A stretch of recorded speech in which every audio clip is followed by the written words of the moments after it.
Arrested in that brutal attack on an SUV driver in New York City. You have seen the video.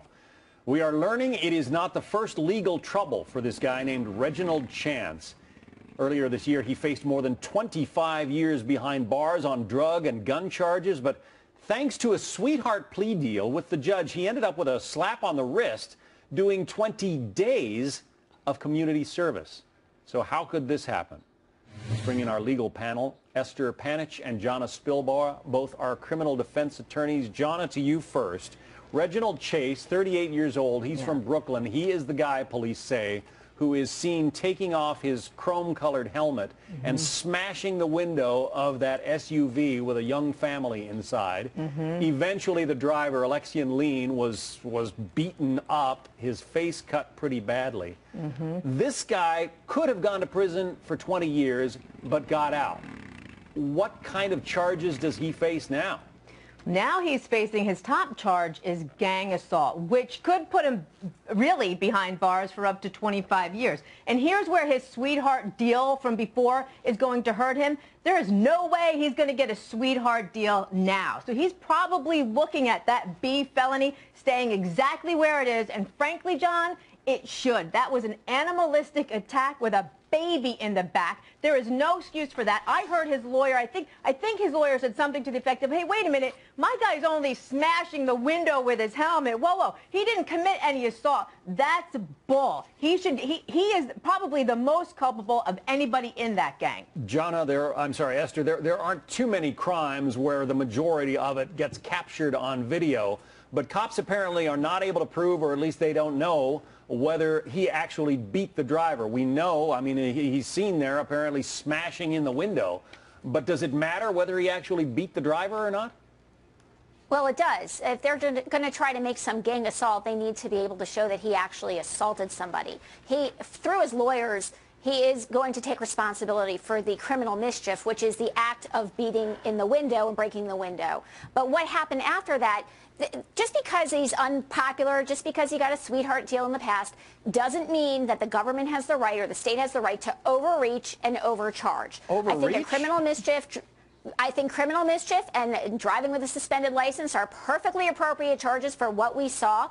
But gang assault, they're going to have to show some more to show that, A, he actually participated in the attack, and that there was any agreement among the bikers to harm this driver. Right. And I don't know that they have the evidence to do that. Jonna, I don't know. If I'm inside an SUV with my wife and baby and somebody starts beating on the glass and smashing it with a motorcycle helmet, that sounds a little more like, that sounds like more than criminal mischief to me.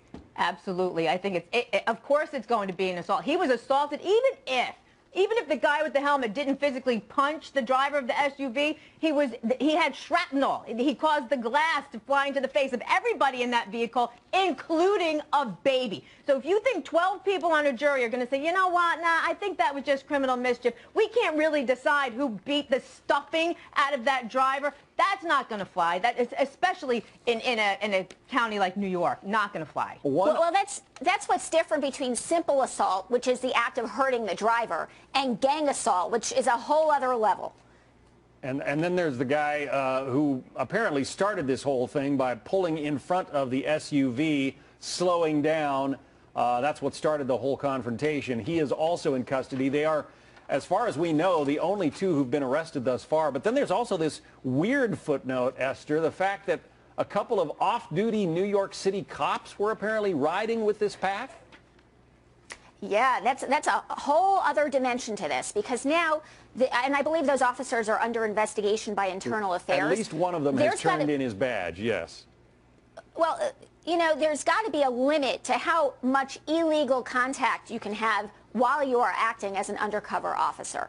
So it's one thing, I guess, to like fake drug buys, but it's certainly another to see somebody who is apparently an innocent, the driver and certainly the wife and the child in the car, getting assaulted, no matter how you define assault, and not doing anything about it, not calling in for reinforcement, even if you know, to do something that doesn't necessarily blow your cover. And there's some problems. Just to be clear, there were at least 2 and perhaps as many as 5 New York City officers riding with this group. We don't know if they were riding in an undercover capacity or if they're actually members of one of the motorcycle clubs. I mean, you can do that on your off hours. We don't know the answer to that yet, but apparently they did not step in to help, and they're under investigation for that reason. Good. All right, Esther Panich, Jonas Bilbor, thank you both. Thank you.